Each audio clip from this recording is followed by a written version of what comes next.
What is going on, everyone? Well, my bad. Welcome to Around the Metaverse, everyone. Our weekly show where we bring together the best content creators from the blockchain and NFT gaming community to talk about all the recent news and give you guys our thoughts on the industry. My name's Adam, and I'll be your host today. And we have a jam-packed show for you guys today. And more importantly, we have some fresh meat to introduce. But first, let's get to let's introduce our usual guests. We got CryptoStache here, our dapper mustache friend.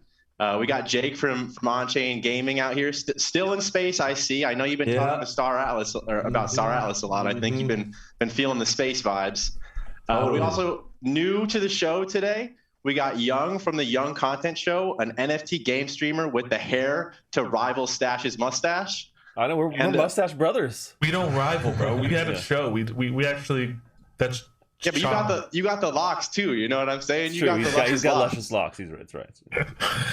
And then last but certainly not least, another new face to the show. We got Hysteria, one of the founders of Non-Fungible Gang, a group of NFT and blockchain gaming streamers from across the pond. So welcome and thank you. Absolutely buzzing to be here. Thanks for having us. Yeah, man. Thank you for staying up late to join the show with us. Anytime.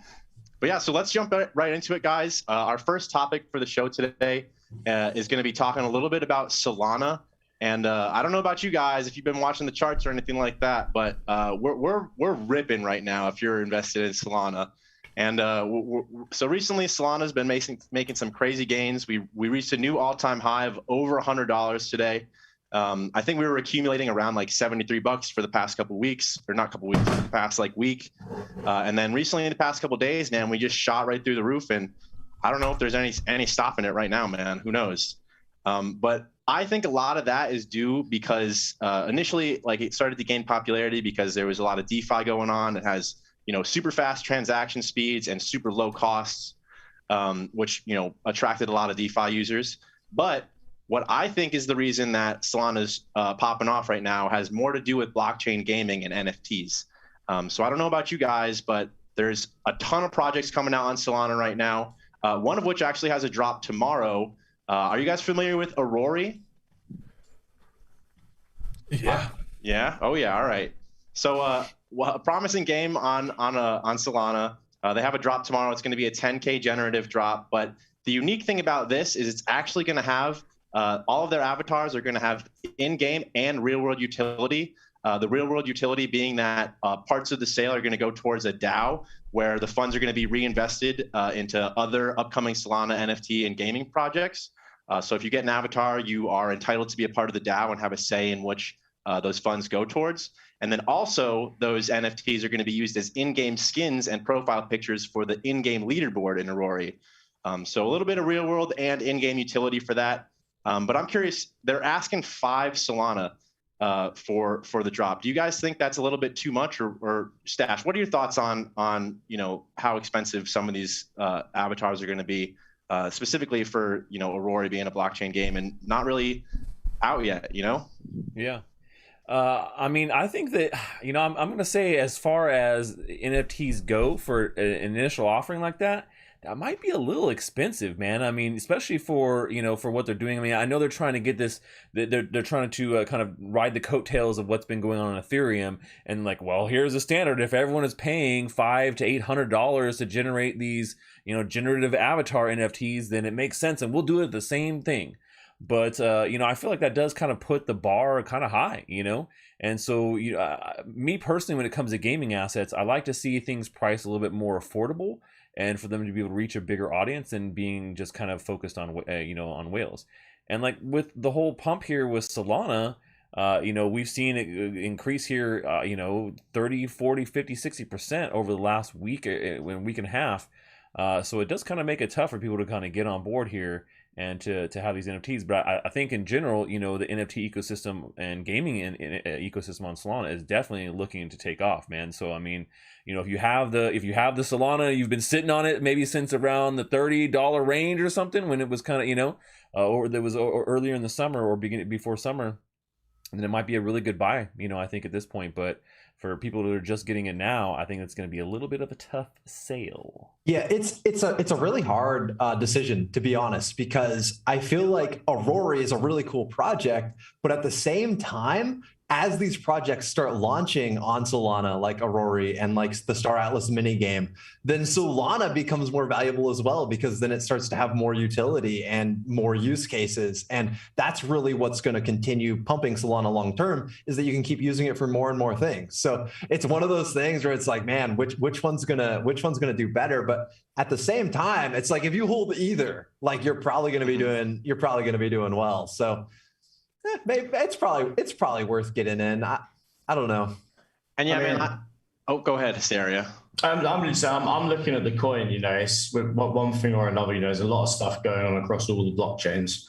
I'm looking at the market cap of the coin. I'm looking at the market cap of Ethereum. All of the hype around, a lot of the games that are coming out, and just kicking myself for not being more aware of the situation and getting in a bit sooner.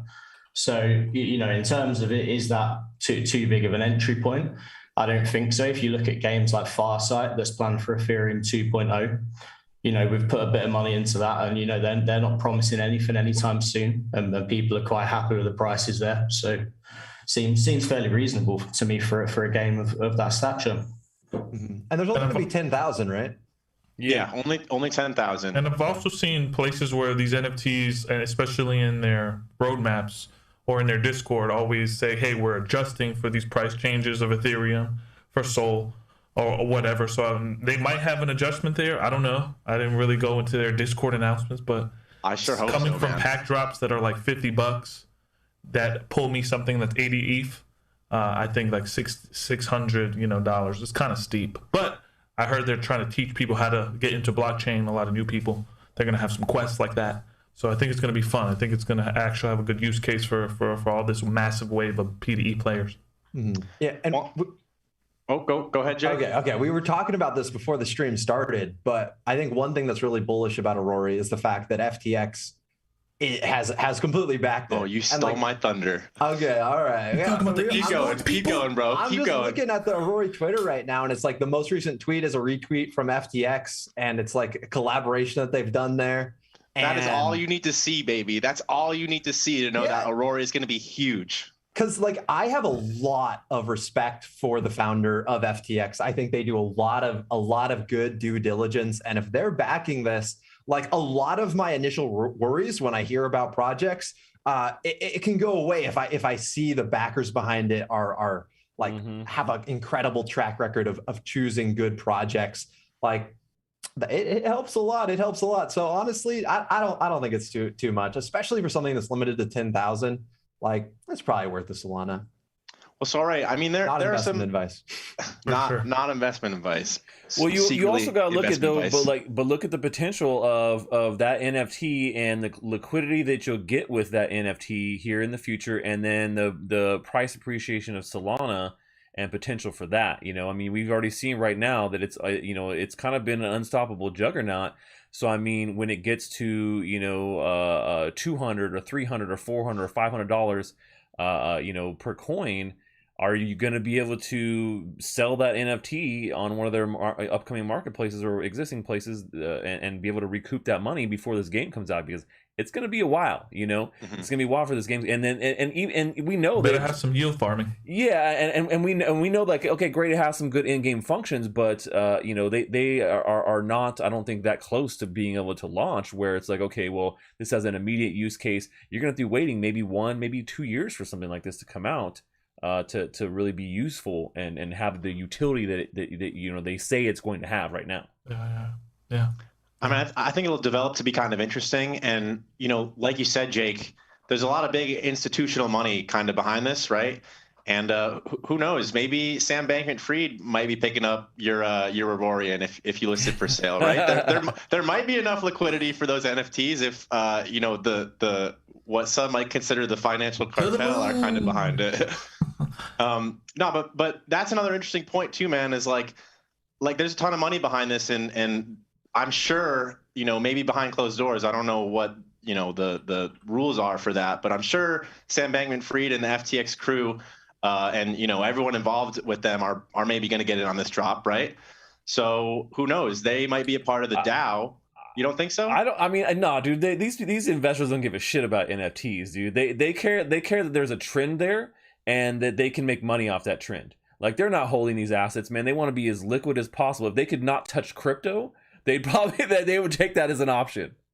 So you don't think that maybe they like video games? And, no, they don't give a shit, man. They understand the potential there. I highly doubt any of them care about video games, play video games, or know jack shit about video games in general.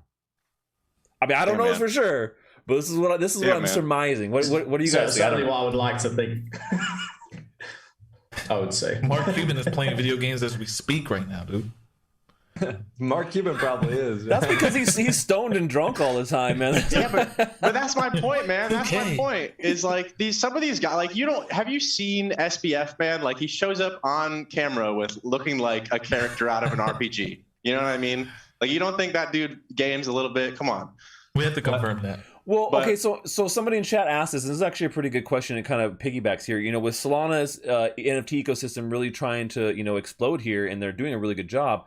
Do you guys feel that NFTs that do have some sort of game use case are going to hold value better than just NFTs that have no real in-game use cases? Do you feel like games will? I think they will. I think that's kind of gives the ultimate purpose to an NFT.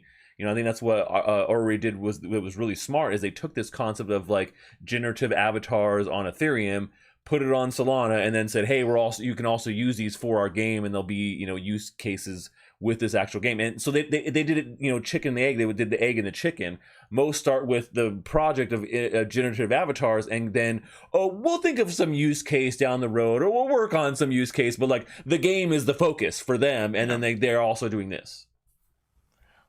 I think maybe the problem is the amount of people that are doing exactly that right now. So, there's only a certain amount of people that are going to be willing or be able to put the kind of money that these companies need to invest in their startups, to pay for the development, all of the art, all of the market. And, there's only so much to go around. Regardless of if one project is better than another, or another project that comes out that's even better than that.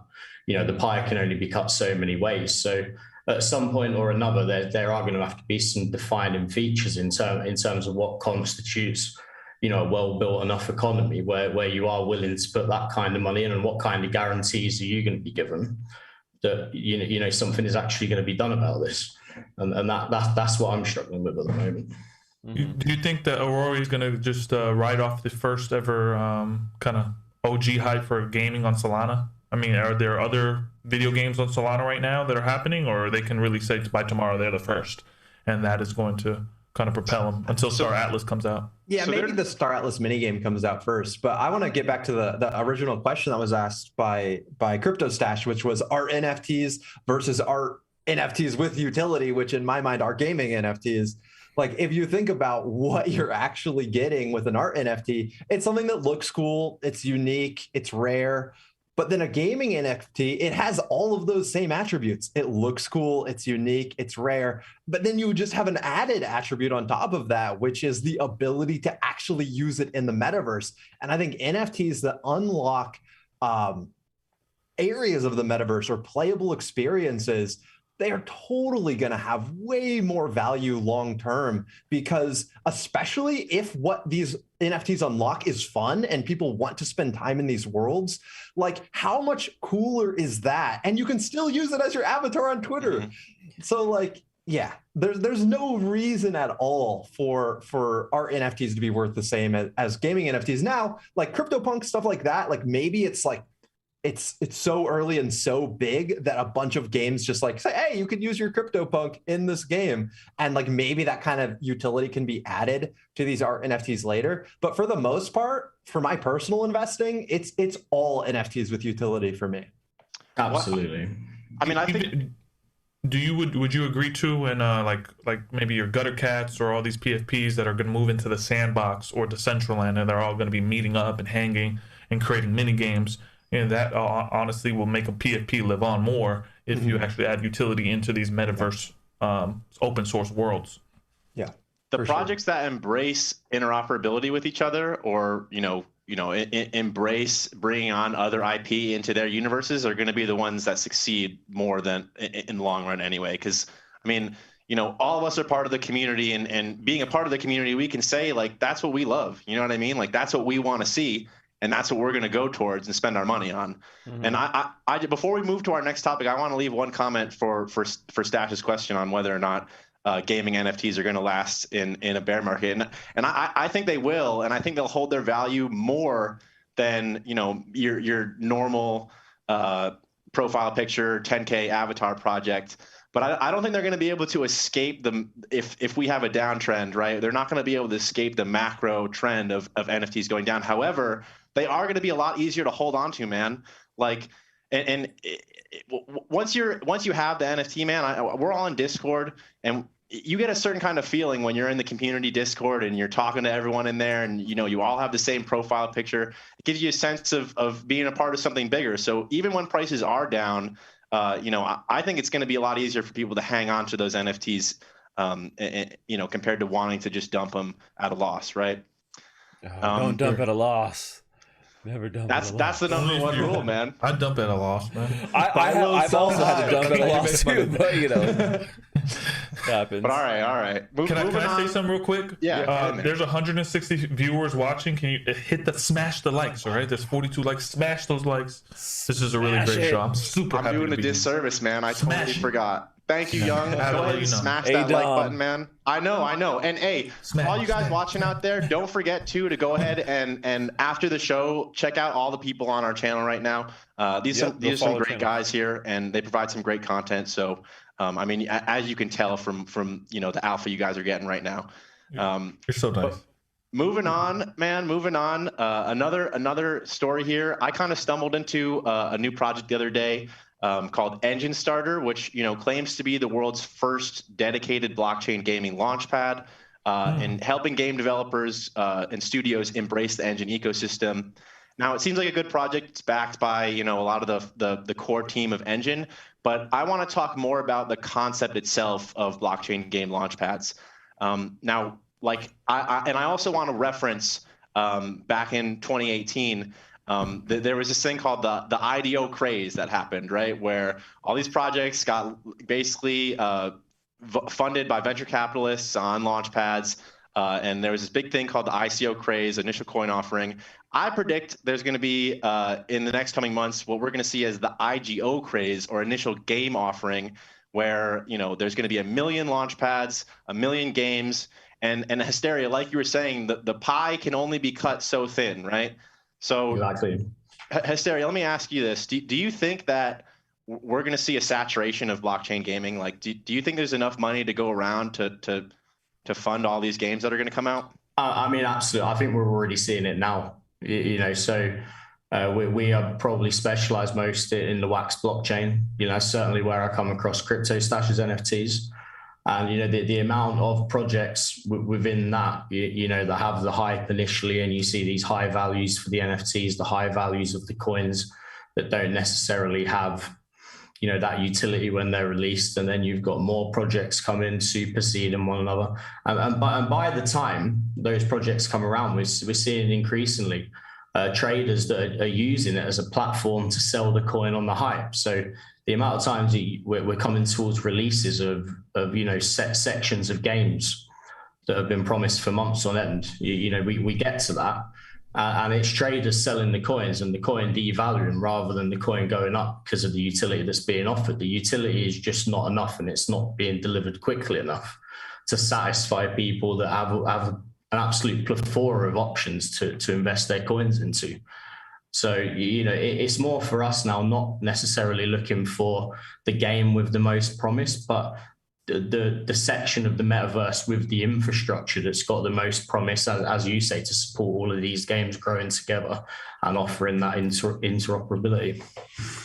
Yeah, I think there definitely is going to be a saturation of ideas, like of gaming ideas. And especially if you're right, and there's a new craze for venture capital going in and trying to fund these gaming ideas, like you're going to have so many people that are like, oh, I have an idea for a game. And like, maybe they find a good artist that can throw up a website. And it's I have a good idea for a game. I have a great I've had that idea before you. I have a good idea for 6 games. What's going to set games apart in the end is the actual gameplay. And I don't know if there's actually going to be a saturation anytime soon of a really great blockchain games. I think that games that actually have the developing talent behind them to actually get the game out and make it fun and make it enjoyable and have it a game that people actually love spending time in, like that is not going to get saturated anytime soon, in my opinion. So the whole idea space, like it's kind of like, you know, when Tesla ran up and then all these like new electric vehicle companies are like, we're going to the public markets, and they could just raise infinite money because of the success of Tesla. Like when like Mirandus drops or like Alluvium drops will probably be the first one, and like those games really start blowing up, then yeah, you're going to have a ton of people coming out with ideas. That's going to be fully saturated. I'm probably not going to talk about almost any of them unless they prove themselves. Stache, what do you think? No, go ahead, Stache. Go for it, Young. I want to hear what you got to say on that, man. Oh man, I just think that you know, everyone saw ICOs and all these new NFTs, PFPs as the bubble. I mean, when that comes, that's really going to be the bubble. I mean, you're going to have IGOs, initial game offerings, people being like, hey, I could throw money here, there, like Jake saying. I think that's really going to lead us into this massive bubble. But I also think that, you know, with kids like with YouTube streamers like Laser that's got into PFPs, he's a really big streamer on YouTube. Just like plays Fall Guys and Among Us. I think he's going to bring in his crowd. And I just like Hysteria was saying, we just hit the iceberg. There's a lot underneath this iceberg that's growing. But yeah, I like Engine. I think they're really OG. I know they dropped the ball on some like Lost Relic, but you know, they're working with Polkadot now. So I think with those parachains and what they're going to offer to the entire blockchain space is going to allow for easy access and interoperability. So I'm bullish on Engine Wall. I think if they're the first one, I can't hate on that. I know Engine has some pretty cool games coming out. I believe the Six Dragons is running on Engine, which is another like pretty cool RPG. If you guys haven't heard of it, I can dig it. Played it on stream. Did you? I played every Engine game that's ever come out. I played it, man. I've been working with them since the beginning, man. It's great, but you're right. There was kind of a time here where like I feel like there just wasn't a lot coming out. They were really working on behind the scenes on the Polkadot stuff, and then you know some of these games just have been in development for a long time. But there's some good stuff on there. But you know, so my thing is that you know I think that you know initial game offerings are definitely going to be more and more frequent. I think we're going to see more of a boom there. But also the problem though with that is finding savvy enough in retail investors, you know, gamers that can be a part of each one of them. And so I think that right now we're at this curve where we're seeing a lot of games wanting to do it and doing it early before they've even really gotten started with development or very early in the development stages. And they're trying to get that development money, which is a great way of going about raising money for a game, is you selling, you know, initial game items and NFTs. But you know, there are not a growing a number of or an exponentially growing number that's keeping up with the same amount of sales of gamers that are crypto savvy, understand the power of NFTs, have liquidity and enough money to do it. Because like we just said, you know, the average gamer is not sitting on thousands and thousands of dollars to invest in games and then do it over and over and over and over again. And that's essentially what you need here. And that's what we're kind of seeing is that, you know, these games are launching and, you know, they're trying to go for high dollar you know, items because the you know target market is actually still pretty small for the people who really hardcore play NFT games. And so you're marketing to the same, you know, I don't know, 20,000-30,000 people maybe that play the active, like really play these crypto games. You know, maybe Axie Infinity aside, but even that, like, you know, most people who are playing it don't have the money to actually invest in it, which is why the scholarship programs for Axie are so huge, because it's just too expensive. So I think we're going to run into this issue where too many games are trying to go too high dollar, and it may not work out with the amount of the flood that would be coming from like a boom in initial game offerings. Yeah. And, honestly, in the fog of all that happening too, I think there are definitely going to be some projects that, like, for example, a lot of the projects today that we are, you know, reveling in how much revenue they make or how big they've gotten started out at an affordable price. Like Axie Infinity was affordable a few years ago. You know. Yeah, I And- mean, like, no, it's been a little while, but yeah, for sure. But even then, But- I mean, I would even say, like, even when they first were, launching, you still got to look at, like, to get a team of axes, it was more expensive to just buy the 3 axes at like $25 or $30 each or something. These initial prices than it is right like now a new to go buy a AAA AAA game at like $60 or 40, $49.99, which you look at Steam and like, what's the average price for a game there? I mean, $50-$60 is like for high end titles. And so, most of these titles that are coming out, man, They were getting a bundle, dude. they're not. Yeah, you got to get them. Right, we need a scene where it's like, hey, 75% off this game today, and like I went and bought Battlefront 2 the other day because it was like 75% off, and I was like, ooh, I never got to play this one, and I bought it. But now I spent like maybe 1 hour playing it or something, But it was cheap, so I did it. You guys know how you gamers know how that is, man. Buying games on Steam, sure. and they just sit there, and you're like, dang, I'll get to it eventually. Jake, you want to say something? Yeah, I want to piggyback on what CryptoStache was saying, because I think you're totally right that there is just not enough people in blockchain gaming yet for there to be enough dumb money for a lot of people to get taken advantage of. Because I feel like in order to even know what's going on in blockchain gaming, like you kind of got to be more in the loop than the average investor. Yeah. And until like a game like Illuvium blows up, like 10 million players or something, and you start to have like enough people that you have enough dumb money for like all of these ideas to just be able to launch and get crazy funding, like you're going to need something to blow up even bigger than Axie has so far. Because like what you said too with the scholarship things, like, yeah, Axie might have gotten over 1 million daily active players, but over half of them, I think, are scholarship players that didn't have the money to invest themselves. So like the number of people in this space is saying about we've hit the iceberg, but like all of that is still underneath. And I think like the iceberg of players, like the number of gamers, like the 4 billion gamers in the world, or 3 billion gamers in the world that exist, actually learning that blockchain gaming is a thing, actually learning that they can get value out of the time that they spend in these games, needs to happen before we start to get a massive boom in all of these projects that are trying to take advantage. And I think that's good. Like I hope that people stay savvy and that really good projects get funded, get supported so they can get built. But then those that just have ideas, but the actual execution is going to be a little bit more uncertain. Like it's going to be dangerous when even those projects can get funded easily. That's really going to be when you know that you're kind of in a bubble, when these like really, really like shady projects without public teams that like they're already doing it. Are you kidding me? It's already here. Like like they don't get the same level of funding though. But you're right. They are already trying. They're already trying. Yeah. But it's even more are going to try when there's 10x the number of players that know about blockchain gaming. Well, when that curve of how many players there are, it kind of outweighs how many projects are actually out there actively doing anything. That will be huge. But like I said, I think we're not keeping up with that right now, and the amount of players is really not growing significantly. We're not bringing gamers in from the traditional gaming market into NFTs as quickly as we are with the projects that are popping up.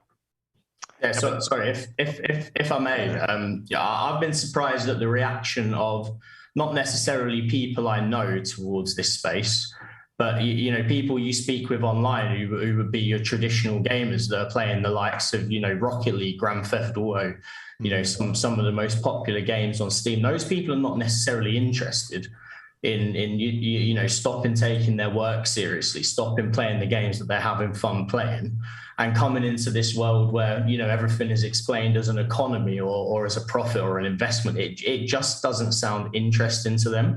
And whilst I know that the friends that I have got into the space have had some fun and some success in what we're doing, and these people probably would have a good time, I think the misconception is that why would you play games for free when you could play games and make money? Well, people are not necessarily interested in that. They're playing games for fun and they're making money in their jobs. And to think that they could make more money in their jobs playing a game that they're not really that good at or requires no skill is a massive jump in how they perceive the world that they live in. It's absolutely huge.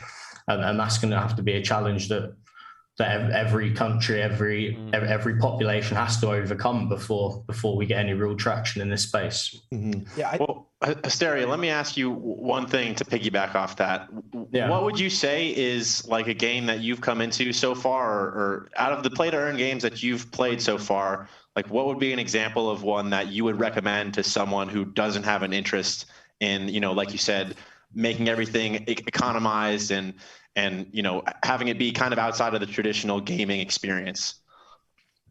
What I would say is if you actually tackle some of these games as games, I feel like you will be more successful within them. You know, me and my friends, we tackle certain games and look at it as an investment, as an economy, and we don't necessarily do too well in it because there are other people that are playing the game for the right reasons.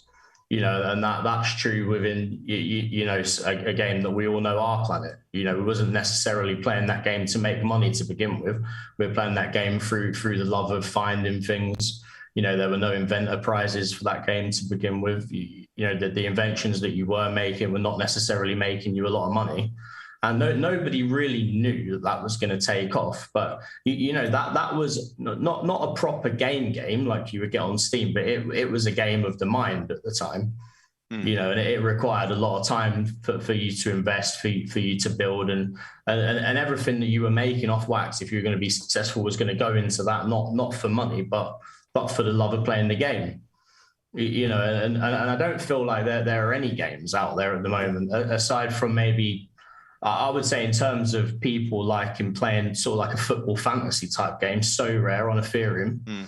You know, I know people that would do fantasy football for no rewards that have gone into that and you know, been extremely successful because the, you know, intricacies that they will go to perform well within that. But yeah, you really are needing to look far and wide. Can I chime into that real quick? Yeah, for sure. I would say that everybody that's early into these play-to-earn games, they are kind of pioneering, lunatic fringing. We want everything to be a game and have fun, but those that are here early literally are going to change their lives and probably reinvest that back into the ecosystem. But that's the reward of play-to-earn, being early, collecting these assets that are going to appreciate over time. I think that's what the blockchain gaming has to get right, is the fun aspect. I know I go into my Discord and people are like, dude, can we just talk about the cards? But everyone's talking about the economy of the cards. Yeah. So yeah, there's a healthy balance we have to get there. But I think the collectors that are doing it now are going to get rewarded. And especially when Tesla bot comes out in like 2 years, bro, come on. There's going to be a ton of stuff you're going to have to pivot on. Yeah, true. I agree with everything that's been said so far, and I think it's very clear what the issue with blockchain gaming is right now. It's two things. One, we have to be honest. Blockchain games so far, the ones that are released, are not as fun as games that you can play off chain, and that's probably the biggest barrier right now. Is that the quality of game just is not there yet. But once they reach parallel, once you can play games on the blockchain that are just as fun as games off chain, you start to lose any incentive to play those games off chain. But then the second issue with blockchain gaming right now is just the barrier to entry. Like, you have to figure out how to set up a crypto wallet. Like, you have to figure out what Ethereum is and what NFTs are. Like, once you can participate in blockchain games without having any idea what any of that is, because it's just so seamless, so user-faced, that's when it's going to be really easy for the masses to come in. So once we have games just as fun on the blockchain as off chain, and once anyone can start playing these games without having to understand how cryptocurrency works, that's when we're really going to start to get mass adoption. And what you guys are saying is right. It's those of us, though, that are getting in now still despite these issues. When these things really do start blowing up, like, it's going to be, some people are going to make life-changing money. A lot of people are going to make life-changing money. I think it's funny too, man, because like, the people who do, and I think over time, some of the traditional gamers who get involved in the space are going to see this for themselves. Like, just being involved with all the blockchain games and like trying to keep up with it almost feels like a game in itself. You know what I mean? Like, it becomes, you know, it becomes fun, right? It becomes something that like you want to spend your time doing. And, you know, like you said, when we do get that first game that kind of incorporate that bridges seamless traditional gaming with blockchain, that's going to be the tipping point of these gamers being like, oh, crap. There's so much more out there. And like, even though maybe it's not as fun as this first game I was playing, like, holy cow, like there's a lot of incentive behind this. So, that's a good segue, man. I got to ask you guys another thing on our next topic. I want to hear from you guys what some of the play to earn games you guys are actually spending your time in right now. So like, I know, like you said, there are some games where maybe it's a little bit more passive, but I want to hear from you guys an example of a game that you're literally spending time out of your day to play right now, whether it be, an hour, because I know we're all busy and everything, but games that you're literally taking, I'm going to spend, X amount of time today to try and grind this out. What play to earn game are you doing that in right now, Jake? For me, really the only crypto game that I'm actually playing on a daily basis is Axie Infinity. And once you own the Axies, I mean, why not play Axie Infinity? The earning potential is still, even though SLP has been dropping quite a bit, it's still above the levels it was when I first discovered this game. And Axie Infinity still has some of the strongest earning potential of any of these games, and also I enjoy it a lot. Like, I was recently checking out Splinterlands and Gods Unchained. I think both of those games have potential. Maybe like Splinterlands, I don't really like the auto battle aspect of it, but I have played it a little bit recently. Gods Unchained, I think, has a lot of potential, but neither of those games have the same earnings power. And because they don't have the earnings power, it's like, I'm not really playing them to earn like I play Axie Infinity. And if I'm not playing a game to earn, like, I'd rather play Hearthstone than Gods Unchained. Yeah. Like, I just would. It's more fun. You gotta get them star points up, man. What about you, Young? What games you got on your to-do list every day? Oh man, I missed the Axie boat, so shout out to all the Axie homies that are really killing it. But there was a game called Crypto Blades. And it was, it's like a right-click simulator. Don't hate on me in the chat, but their economics died down. Like, they did all this like crazy. Oh yeah, we're gonna change this and this and this. So just seeing it, kind of, there's still hype for it. I try to check into that every day. I got like 7 teams, but I play Gods Unchained a lot. Always competing in the tournament. Maybe I'm probably a top 100 player. I kind of suck though. And it's just cool just to just grind that out. And then I'm speculating on Parallel a lot. I'm in the Parallel Discord a lot, early investor in there. So being able to see them rise up the ranks and kind of challenge some of these big dogs, it's really cool. That's the cool thing about second mover advantage and this space. So yeah, those would be my 2. And I like Blancos, like my boy Stache. Hey, Blancos is fire, man. Another great example of what I would consider a AAA. They need more credit than they get, bro. Wait, can you really earn though in that game yet? Because I played it; it was fun. Yeah. How do you earn in it? Moolah. So you got. So I'll tell you how you do it, Jake. You got to watch my stream on Thursdays. Okay. All right. Hey. We talked about it. Like last week or whatever, and we played Blancos on stream, and people kept asking like, "How do you earn?" And I'm like, "Well, it's not like Axie Infinity where you're earning daily and doing a daily thing. You're playing, and then you're building up your season pass. They have and you get rewards as you go on through the season. And I mean, we did an example. One of my community members, he got like the in reward for last season. And there's very few of them there. It's an NFT Blancos, and he sold it for 800, but now it's going for like 1,200 on the marketplace. So I mean, then he talked about like, well, here's how many hours I put in to get it, and it turned out he was making almost $50 an hour. Wow. So it's just a different model of how to go about it. And so like since I'm already up here, like talking about like Splinterlands for me is one of the ones I'm playing on the daily. I also love Gods Unchained, but right now, the play to earn element is a little bit, it's off the table because they don't have their forge open, and the forge is kind of the piece that allows you to really earn and do it. But I mean, honestly, that's going to be a crushing ass game, man. It already is. It's been one of the leaders I feel is like really pushing the forefront, and I enjoy playing it and doing it. And there are some things they still need to kind of fix and get going, but I think it'll definitely take over things like Hearthstone in the long run because of the aspects that they give you on top of that. You actually own the cards, you can trade them. That's that you can't do that with Hearthstone, and then there is some good earning potential in there. It's just that it's not, the mechanic is not on right now. But Splinterlands, I think, is definitely one of the ones that is easiest to realize and see that. because you're earning rewards on the daily, and you can, there's one of my community members, while I was on stream, we were doing our daily quest, because you get a daily quest every day, and then you get a treasure chest, right? You open it, and he opened one of the most rare cards in the game out of a free chest that he got. It was a gold summoner Byzantine kitty. And so that thing is going for like, I don't know, $10,000+ I gotta look in the marketplace, but that was from, a lot. It's like a lot. And so a lot. Just playing Splinterlands every day, man, you definitely have a good potential to earn there. And then there's the airdrop of it.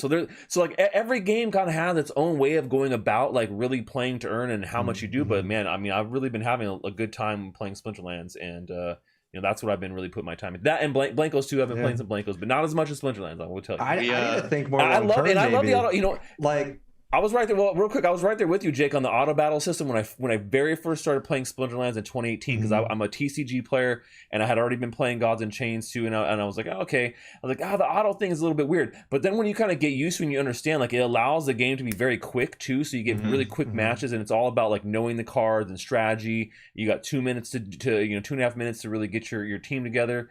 And then I really have come to really like that aspect, actually. So. And they switch it up too with the different rules. That's what makes it even more fun, you know. Jake, before you go into that, I just want to clear up investor mentor. I know Moolah isn't a blockchain currency. It's just the in-game currency of Blankos. So don't kill me. Much love. Yeah, I think Axies just spoiled me too much, where you get in the SLP after each game. But based on what you guys are saying, I think I need to look past that a bit more. At some of these more like you invest your time and you get your payout a little bit later. But yeah, just that instant SLP every single win. It feels different. It feels different. But you get DEC. You get DEC every win in Splinterlands, man. Yeah. Yeah, Splinterlands has that. Like, you're earning DEC, which is like SLP. It's the exact same thing, and it has utility, and you can use it for a bunch of things in the game. And we're hustling it for our guild. There's a lot, dude. There's so much more in Splinterlands as far as like functions and features and stuff than Axie has. It blows Axie infinity away when it comes to features and UI UX. I mean, really.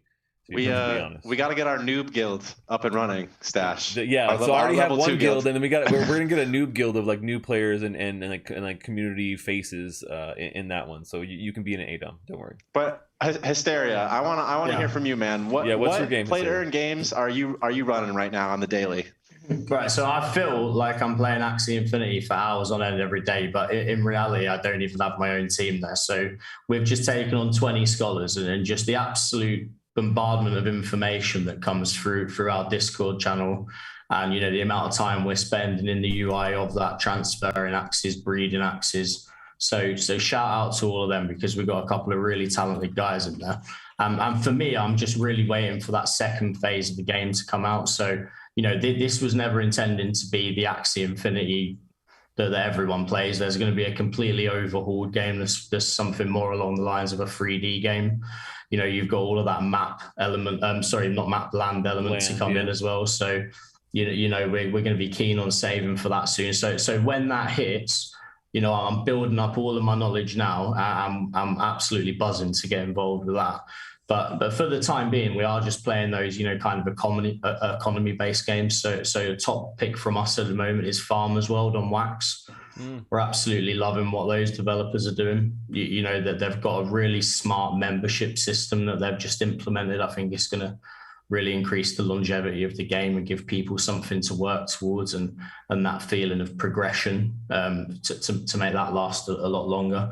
I know there's some really interesting elements coming out for that as well. But in terms of a game that we can actually play, NFG's invested into a Gala node quite some time ago, and we haven't really done anything about that yet. But the Mirandus on Gala, that looks like it's going to be one for the future. And Spider Tank. Have you heard of Spider Tank? Yeah, that looks like it's going to be sick too. I've heard of it. And what's the space one called? Oh, Empire. Yeah, Echoes of Empire. That looks sick. So there's gonna be a lot of actual games for us to start getting our teeth sunk into. But for me, I'm in the camp that it really does need to be a game that's going to be worth my while. Because if I'm going to relax and play something and kick back with a couple of friends, at the moment, I'm just going to sit there and play Rocket League for an hour or two because I was gonna say I feel you on that, and that's what actually, when it comes down to like multiplayer, that's why I love Blankos, man. Really, it's a great multiplayer game, and I actually really enjoy the game itself. Like I could just go play that with friends, hook up, and do it, And so even if there's no play to earn there, and I think that's what we're really looking towards here. We all play these games, and I actually really enjoy Splinterlands too. I don't play Splinterlands because I'm like, oh, I'm earning money. I do because I really enjoy it. It's fun. It is a fun card game, and that is the number one thing when it comes to games. And so we've talked about this many times on the show. But having a game be fun is important. And now it doesn't have to have amazing stellar graphics. Minecraft and some of these other games are Among Us. Yeah, are all exactly. They're all it has to have good gameplay. But sometimes what happens if it has crappy graphics and crappy gameplay, then you're just like, and but you can earn. And I'm like, I still am not That's why I've done CryptoBlaze. I did CryptoBlaze for a little bit, but now it's not even profitable to really play that game at the moment, and that kind of sucks. But maybe they'll come back. They'll come back from it. But that's kind of the problem with these point and click games is that they can really quickly lose interest, lose value, and that's something you guys really got to consider. Is the biggest thing. If a game doesn't actually take skill, it's like anyone can create a bot to farm it. Yeah, exactly. Yeah, there was a point when Hodl God on Wax was a thing too. I had so much potential, like a battle royale. I think it still does, man. Yeah, it's still. I still think they do. I think that they're super early. It's super early with that game. I invested a lot in it. If you guys are looking for, I played it on stream. If you guys are looking for a few more games to sink your teeth in that are playable and fun, in my opinion at least, I've been kind of spending a little bit of time in the platforms called Elixir, Satoshi Games. They have Light Night and the open beta or maybe it's closed. It's either closed or open, but there's some you can play it. I think it might be open, so you guys will have to check me on that one. But Satvival 2 is coming out, which in these maybe don't have as much of the earning potential as some of these other games do, because these actually have Bitcoin as their play to earn rewards. So they use the Lightning Network, and for all you Bitcoin maxis who probably aren't watching out there, and Liquid, NFTs for their NFTs on Bitcoin are a thing through the Liquid Network, and so Elixir and the Light Night team have. Satoshi's Games have been pioneering that, man, and they've done a really good job. So and the games are fun, man. Yeah, and it's cool. Playing Light Night is cool, especially versus. It's a good shooter. Yeah. It's but like I said, not the best graphics, but it's still fun gameplay. So. We have to do a Light Night stream, Alex. Hey, let's get it, man. I'll have to do one soon on my channel. Yeah. But I think we're running out of time here, guys. I'm gonna wrap it up, man. I appreciate all you guys coming on the show today. I appreciate all you guys out there watching. Don't forget, as we sign off here, make sure to go check out Hysteria, Jake, and Young down in the description, and links to their channels. Go and smash the like on this video. Go and smash the like on all their videos, man. Hit the bell so you don't miss out on any of the good content that we bring to you guys almost every day, if not every day. And see you again here next week. Thanks for being on Around the Metaverse. Later. We out.